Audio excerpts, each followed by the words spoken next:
आणि तुम्ही सर्व विद्यार्थी आज खरं तर दुग्ध शर्करा योग असं म्हणावं लागेल। आज आहे राजभाषा दिन आणि त्याचबरोबर आपण ठेवलेला आहे तो ट्रॅडिशनल डे। ट्रॅडिशनल डे म्हणजेच प्राचीन किंवा परंपरा जपणारा हा दिवस।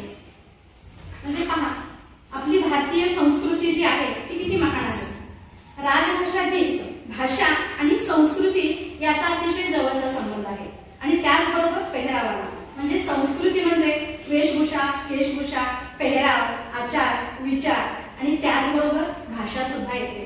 म्हणजे अशा पद्धतीने हा दुग्ध शर्करा योग असंही बोललेलं आहे। संस्कृतीचं संवर्धन करणं म्हणतो ना ते हेच आहे। तर अशा पद्धतीने भाषेबरोबरच आपण आपल्या संस्कृतीचं सुद्धा संवर्धन एक प्रकारे करत आहे आणि जणू तुमचा असलेला ट्रॅडिशनल डे म्हणजे भाषेला दिलेली एक सलामी आहे। तर अशा अर्थानं आज आपण दोन्ही डे एकत्रित साजरे करत आहोत। तुमची बऱ्याच दिवसापासून इच्छा होती की ट्रॅडिशनल डे आपल्याला घ्यायचा आहे, पण काही कारणास्तव आपल्याला घेता आला नाही। कारण 12वीचे पेपर होते त्यामुळे तो डे घेणं शक्य नव्हतं। तर तो डे आपण आज साजरा करत आहोत आणि त्याचबरोबर राजभाषा आली। आता खरं सांगायचं म्हणजे 27 फेब्रुवारी मराठी गौरव भाषा दिन आहे। आता मराठी गौरव भाषा दिन म्हटलं की आपल्या डोळ्यासमोर येतात ते कवी कुसुमाग्रज। कवी कुसुमाग्रज हे मराठी साहित्यातील अढळ असा एक तारा आहे। त्यांनी या मराठी साहित्याला एका उंचीवर नेऊन ठेवलेला आहे आणि म्हणूनच पहा एखाद्या कवीचा जन्मदिवस हा मराठी गौरव भाषा दिन म्हणून साजरा केला जातो। याहून मोठं दुसरं काय आहे? काहीच नाही आहे। तर अशा पद्धतीनं हे जे कवी कुसुमाग्रज आहेत यांचं बालपण कसं होतं तर असं सांगता येईल त्यांच्या बालपणाबाबत त्यांचं पाळण्यातलं नाव होतं हे गजानन।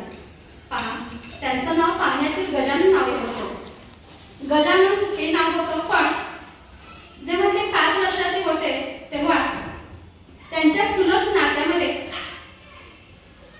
विष्णू शिरवाडकर यांचा मृत्यू झाला आणि त्यांच्या पत्नीने यांना दत्तक म्हणून घेतले आणि यांना नाव दिलं विष्णू। त्यामुळे विष्णू वामन शिरवाडकर झाले आणि हे कविता लिहायला लागले आणि कविता लिहित असताना ते त्यांचे जे भाऊ होते केशव आणि बहीण होती कुसुम यांच्या नावाने ते कविता लिहायचे। मग केशवाग्रज, कुसुमाग्रज या नावाने ते कविता लिहित होते आणि बऱ्याच कविता मध्ये अशा पद्धतीने मासिक मध्ये यायच्या, छापून यायच्या, परंतु त्यांना कुठे प्रसिद्धी मिळाली नव्हती। पण एक कविता त्यांनी अशी लिहिली आणि त्या कवितेनं त्यांना एका मोठ्या पदावर नेऊन ठेवलं आणि ती कविता होती चला खेळायला जाऊया आणि त्या कवितेखाली त्यांनी नाव लिहिलं होतं कुसुमाग्रज। तेव्हापासून या नवीला या कवीला काय नाव मिळालं? कुसुमाग्रज हे नाव मिळालं। आता त्यांचं बालपण जर पाहिलं तर असं सांगता येईल त्यांना क्रिकेटची खूप आवड होती, अभिनयाची आवड होती, बासुरी तर अतिशय छान पद्धतीने ते वाजवायचे आणि अजून त्यांचं एक स्वप्न होतं। ते स्वप्न म्हणजे कोणतं? मराठी चित्रपट सृष्टीत त्यांना काम करायचं होतं। मुंबई स्टुडिओमध्ये बऱ्याच ठिकाणी जाऊन त्यांनी ऑडिशन दिली, पण नीतीला हे काही मान्य नव्हतं आणि नीतीला त्यांना कवीच बनवायचं होतं आणि असा हा थोर कवी आपल्याला लाभला आणि म्हणूनच त्यांच्या जन्मदिवशी आपण मराठी गौरव भाषा दिन हा साजरा करतो। त्यांच्या कविता किती अजरामर आहेत। त्यांचा काव्यसंग्रह विशाखा प्रसिद्ध झालेला आहे, मोठा अगदी। त्यांच्या कविता पाहिल्या तर अगदी मनाला स्पर्शून जातात अशा कविता आहेत। काढ सखे तुझे गळ्यातील चांदण्यांचे हात, मोडून पडला संसार तर मोडला नाही कणा, गुरुजी पाठीवर हात ठेवून फक्त लढ म्हणून। म्हणजे कितीतरी अशा कविता अजरामरच्या कविता झालेल्या आहेत, अगदी मनाला त्या स्पर्शून जातात। प्रेमगीती लिहिलेले अशा बऱ्याच प्रकारच्या कविता त्यांनी लिहिलेल्या आहेत। त्यांच्या वैयक्तिक जीवनाच्या बाबतीत जर पाहिलं तर त्यांची एक मैत्रीण होती गंगूबाई नावाची। विचारांची देवाणघेवाण व्हायची, सल्लामसलत व्हायचे त्यांचे आणि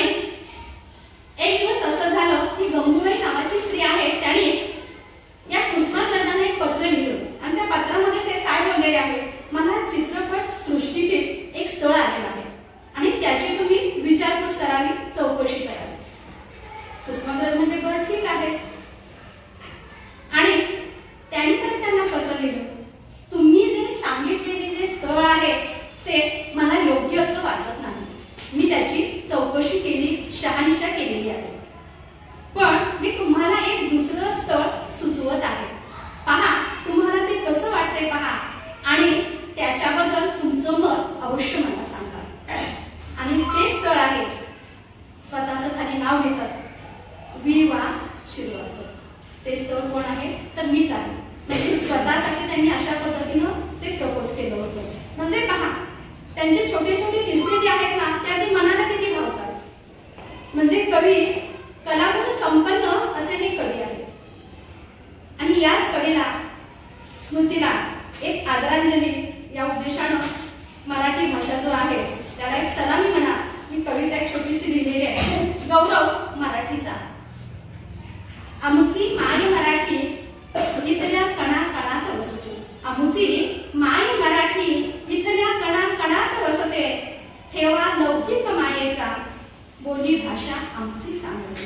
ठेवा लौकिक मायेचा बोली भाषा आमची सांगते. स्वर यमक शृंगारात गीत लावण्य बोलते. काव्य गजल पोवाड्यात जागर मराठीचा करते.